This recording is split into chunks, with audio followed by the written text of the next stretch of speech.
Two of the most misunderstood ingredients in color are saturation and brightness, especially when combined along with hue. They work a lot differently than you might think. Now, right up front, I'm inside Photoshop, but what I'm about to share with you works just as well in Illustrator or InDesign or your typical non-Adobe app as well. And that's because HSB, which stands for Hue, Saturation, and Brightness, has been standardized over time. It's important that the app that we're talking about supports HSB, not HSL. That's a different thing. That is brightness instead of lightness.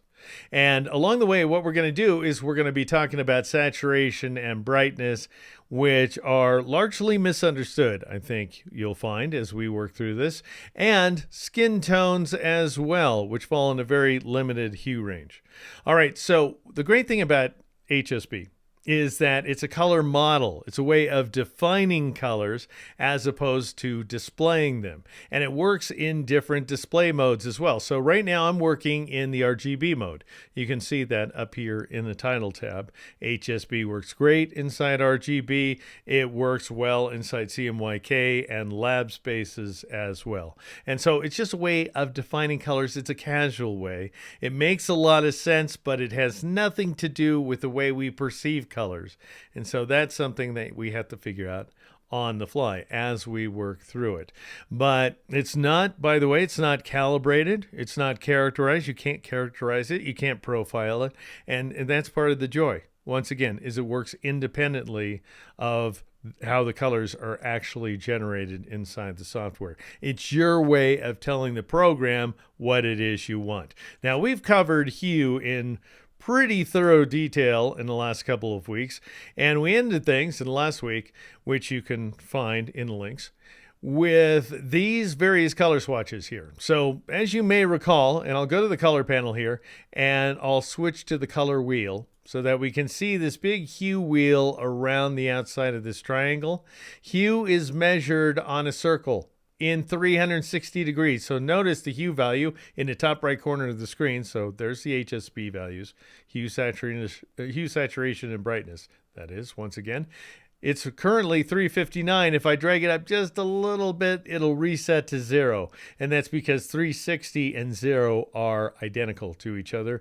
And by the way, that is red in general, in Photoshop and other programs as well.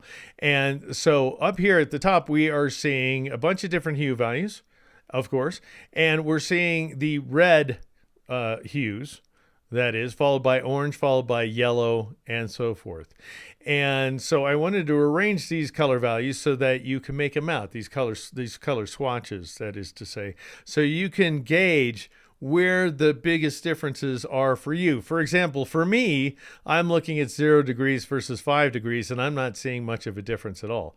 They both look like just wildly scarlet red.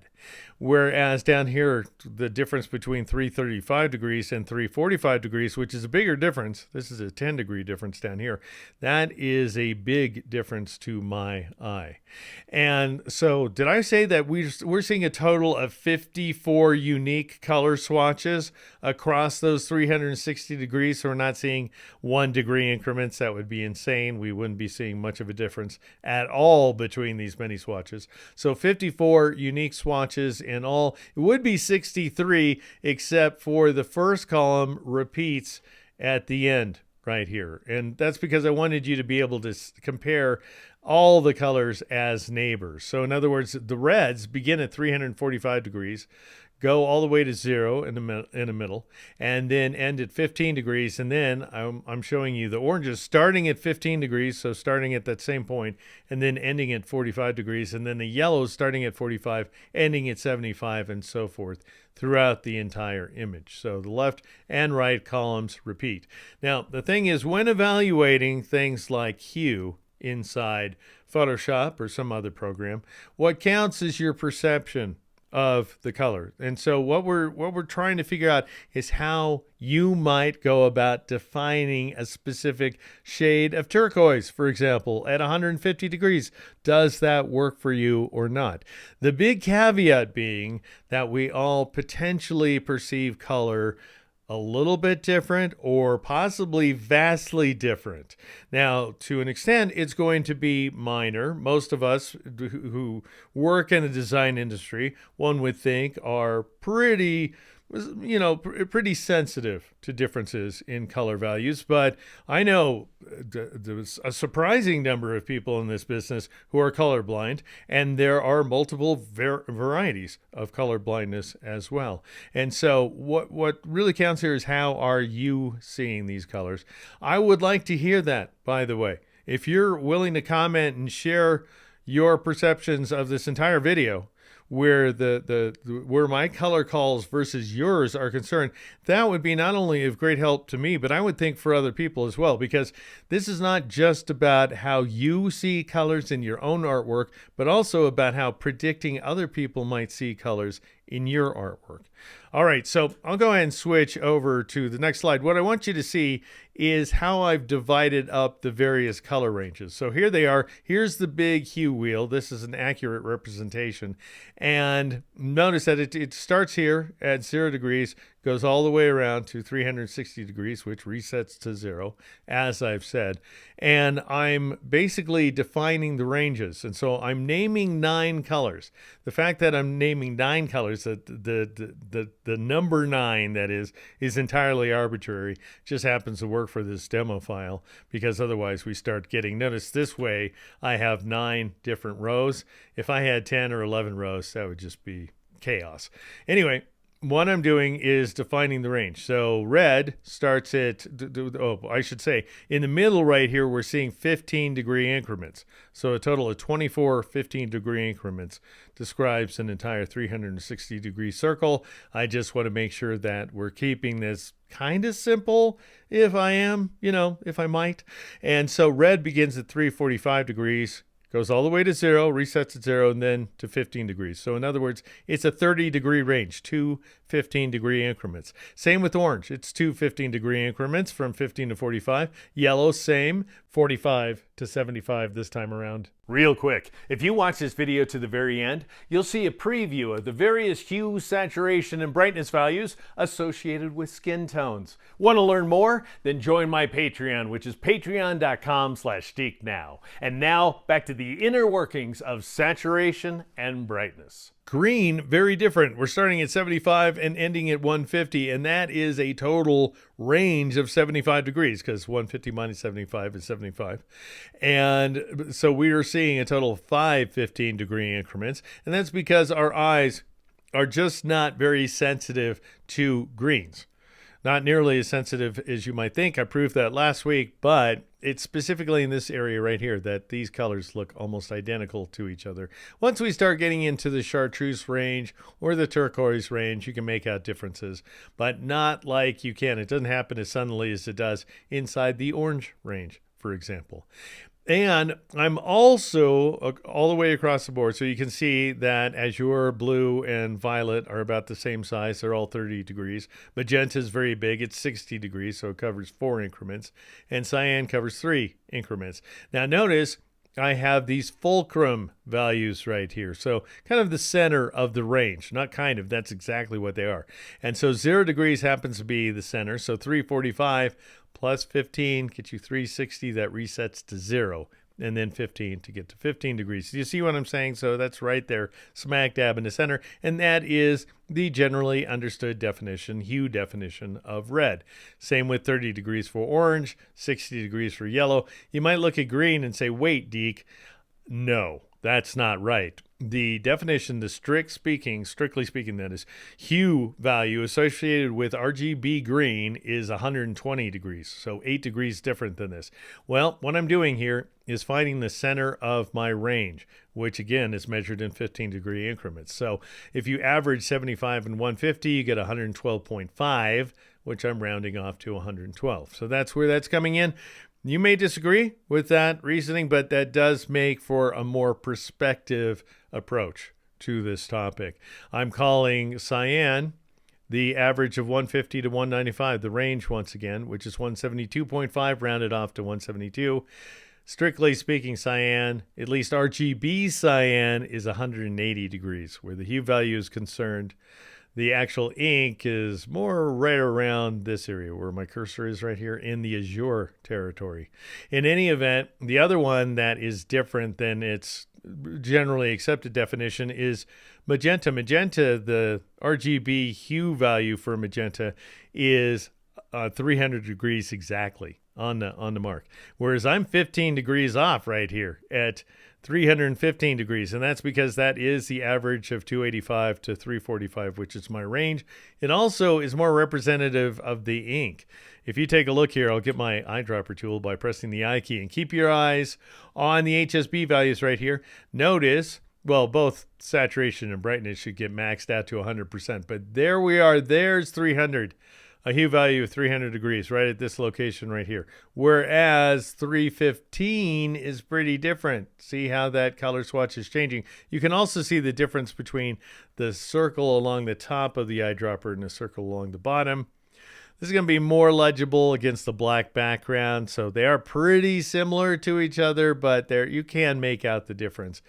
Whereas magenta ink is located right over here someplace in the 320 territory. So that's going to be pinker still, redder still, if you prefer. But I am going to stick with these core hue values. And so just so we're seeing things a different way, here are the ranges for red, orange, yellow, and so forth represented as gradients from 345, hue of 345 to 15 on the other side with 0 in between. And so they're all arranged that way. 15, once again, so we're repeating 15 for the beginning of orange to 45 at the yellow end of orange with 30 in the middle. And then 45, once again, for yellow to 75 at the green end, and then 75 to 150 for green. And so that way we're seeing every single hue variation possible and represented as a range of colors. So these are the ranges I'm identifying: red, orange, yellow, green, cyan. Azure is probably the only one that is the least bit controversial. I used to call it cobalt in the old days. It's kind of a sky blue, that is. But Azure has now been kind of assigned this degree specification, or at least the hex value associated with this, where HTML is concerned. And then we have true blue of red, green, and blue, the RGB color space, and then we have violet, and finally magenta. All right, so what we're going to do next is take those colors and add some variations where saturation and brightness are concerned, because so far really we've only explored one of the three axes. So there's hue, measured around a circle, but there's also saturation, which is measured, as we'll see, from white, if we don't have anything, to fully saturated color, if we have a ton of saturation, a high saturation value, and that is from 0 to 100%, by the way. Same for brightness. So from black to fully saturated color. Anyway, we're seeing, I'm identifying the hue values. I just want you to see them. They're the same that we've been talking about, as well as the colors up front. But now I'm going to abandon the color names, because from this point on, they don't really matter that much. But I do want you to see that saturation and brightness are maxed out in the case of every single one of these swatches. Well, what would happen if we start to reduce the saturation value? We're going to leave brightness cranked up to 100%, but we're going to take down the saturation. Now, I think we've been taught over time, I may even be, to a large extent, responsible for this misinformation, for which I apologize. But hey, I'm learning, don't you know? But you take down the saturation value, and what happens to that color? It turns gray. Isn't that right? No, actually, that's totally wrong. It is under certain circumstances, but not this particular one. So as long as we keep the brightness value cranked up to 100%, here's what really happens. I'm going to take the saturation value down in this next column of hues right here, as you can see, of colors. And by the way, that is the correct term for a combination of hue and saturation, is color in Photoshop and other programs. And I'm leaving the brightness value, that is, cranked up to 100%. So I'm not changing it. That's why I'm not repeating that value. We're just changing saturation, and the colors are getting more pale. And that's because as we reduce the saturation value, the color isn't getting more gray, it's getting more white. And that's what happens when brightness is cranked up to 100%. So this is not linear, by the way. At first, I'm reducing the value by 25% increments, then 17% to 33 and so forth. But this is perceptual, trying to keep it perceptual once again, all the way down to 5%. Now, why am I not taking it down to 0%? At 0%, you totally lose the hue and you get absolute white. And so I want to show you how that works here inside the color panel when we're looking at the color wheel. I'm going to take the saturation value down to 0%, that is. The brightness value is up at 100%. And so where by default this foreground color would be black, it is now absolutely white. And watch it, won't you? It stays white regardless of the hue value. The hue value no longer matters at all because I've cranked the saturation value down to 0. And as long as I have brightness at 100%, we get white. Where those two axes are concerned, that is saturation and brightness. So that's what makes white where HSB is concerned. And so what would happen? Well, actually, let me show you something really quick. Let's say we wanted to compare colors in this 5% column right here. So we have very obvious colors in the left-hand column, very weak colors going on in a right-hand column. That is a function of reducing the saturation value. And so what I want to do is compare two complementary colors, specifically blue, RGB blue at 240 degrees versus yellow, CMY yellow, at 60 degrees. And so the whole purpose of yellow ink, by the way, is to absorb blue light and reflect back red and green. And red and green mix to form yellow. That's just an RGB thing. When you're working with additive colors, with additive primaries, they become brighter as you mix them together. And so what could be brighter than this very bright shade of yellow? And so what I'm going to do is I'm right here in the 240 column or 240 row. I'm going to select this region of the 5% saturation, 100% brightness. And because I have a lot of layers going on, I want to copy the merge version of the selection. So I'll press Control Shift or Command Shift C. So you add Shift to get the merge going there. And the other thing I want you to notice is saturation, reducing saturation like this really affects your perception of a color. Like I look at this one right here, the third one at 50% saturation in the obvious blue row right here, and I see something closer resembling purple, violet at least. I don't know what you're seeing, but that's kind of what I see. Anyway, now let's zoom in on this guy right here, which is the yellow, right? 60 degrees. So it's the yellow, very, very pale yellow at this point. And it just helps to sort of start wide. And now notice if I'm kind of comparing this pale swatch to the ones above it, which is orange, and the one below, which is green, I'd be hard pressed to say one is orange and one is green. However, if I paste just by pressing Control or Command V and paste this inside so that it's absolutely surrounded by yellow, you can see that one is blue. I can see it at any rate. Again, comment. I'm very interested to see what your perceptions are. Some people may not be able to see this difference. For some people, it may be like, my eyes. It's a huge difference. God, it's like night and day over here. Probably not, but still.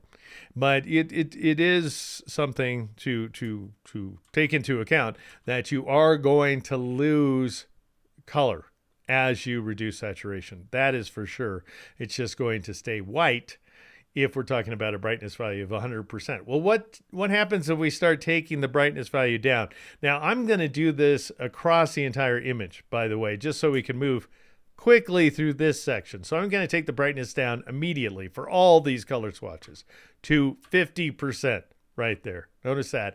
And this is the point at which we start seeing grays. So what is gray? Well, gray is a combination of a saturation of 0%, very important, along with a reduced brightness value. So at 100%, you're going to see white.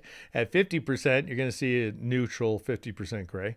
And at 0, you're going to see black. More on that in just a moment. But we're seeing all this happen right here. So this is what happens when I reduce the brightness value to 50%, so a big drop. And yet, where saturation is 100%, we can still make out the colors very, very easily, where saturation is 5%, not so much. So we're going to see the colors to the same extent we saw them just a moment ago, but they're going to be gray instead of grayish, that is, instead of whitish.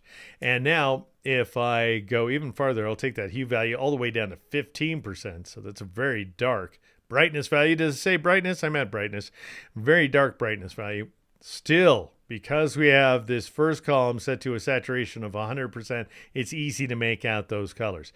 And by contrast, of course, this right-hand column is hard to make out, but we do see a much darker gray available. It's still easily distinguishable from 0% brightness for the black around each one of the color swatches. All right, let's try out that same experiment we did with saturation. What I'm going to do this time around, here we are looking at the 100% saturation, 100% brightness versions of these various hues, these representative hues, that is to say red, orange, yellow, and so forth. And now let's keep the saturation set to 100% and reduce the brightness value. So notice, taking it down to 75%, just as we took the saturation value down to 75% a few slides ago, doesn't make that much of a difference. Yes, things are darker, but they aren't that noticeably darker. It's not like I'm going, oh, wow, those colors are dark or something like that. They're just slightly different. Whereas at 50%, we start seeing some legitimately darker colors going on. However, because saturation, I really want to emphasize this, because saturation is cranked to 100%, we can make out colors very easily. Even when we take the brightness value down to 33% or 15%, which we saw just a moment ago, or even 5%. Notice at 5% brightness, we can see color distinctions. Now, some of these colors aren't going to be very pretty. I might go so far as to characterize these very dark colors right here that are orange, yellow, and green as kind of duck poop colors, but that's just by association. That's just because those are the kinds of things we've seen colored this way in the real world, whereas I really wouldn't judge as very dark blue. However, I do want to make this suggestion to you. You probably apply drop shadows in your artwork every once in a while, maybe more often than you'd like. And you probably make them black as opposed to assigning a color to your drop shadows. That probably happens a lot more than it should, because that's kind of a brain dead way to apply drop shadow. Whereas the best way to apply drop shadows, say designers across the centuries, is to assign a complementary drop shadow. So in other words, you evaluate the colors that are below the shadow, and let's say they're 172 degrees, and then you basically add 180, or if the hue value is higher, you subtract 180, and that will give you the complementary color. So in other words, on the opposite side of the hue wheel right here. So I'll crank up the hue value, and let's say I was talking about 172. What is the color complement to that? Well, I'll just go ahead and add 180. And I'll end up with this total. So I just entered plus 180. It's 352 degrees. It's right there. But I want it to be dark, of course. So it's going to be this dark red right here. 352 is very close to 0 degrees. And as long as you keep the saturation cranked up to 100%, we can make out that it's red. So it's serving a purpose. Set it to the multiply blend mode. It's going to look great. All right, now so far we've varied either saturation or brightness. Let's try varying both at the same time. For example, and so this is going to be conceptually a little more complicated, a little more challenging. But notice over here in the left-hand column, I've set the saturation to 25% and the brightness to 100%. And then in the right-hand column, I've switched them. The saturation is now 100% and the brightness is 25%. And then what I'm doing from column to column is increasing the saturation value as well as decreasing the brightness value. Again, I'm not working in a linear fashion. So at first, I'm just taking the brightness value down to 90% from 100, and then 75, 55, and then 35, 25. And so these guys are just 10% different from each other, 35 and 25. 100 and 90 are just 10 degrees different from each other, whereas 75 and 55 are 20% different from each other. This is what's known as a Gaussian distribution. So things start slowly, build more rapidly and end slowly as well. And that's also happening with the saturation values right here. And what that allows us to do is not only see these very pale but recognizable colors, I would say. When we've got a saturation of 25%, I would say the colors are still different. They're unique. However, they're not nearly as different as they are when they're dark and highly saturated. So saturation is what's really going to make a difference where the colorfulness of a color is concerned. And then what we have in between, because we're changing these values independently of each other and in opposite ways of each other, that is saturation going up and brightness going down, we're ending up with these pastels toward the center. And this is an often a great way to work. That is to say, combine high saturation with low brightness or vice versa. Because notice, I'll just select a general area right here and turn this layer back on so that we have this item here. Don't worry about it. Pay attention to the selection right there. Let's say I take both the saturation and the brightness values down, and I'll take them down. Let's say 35%, because that's one of the values I'm working with.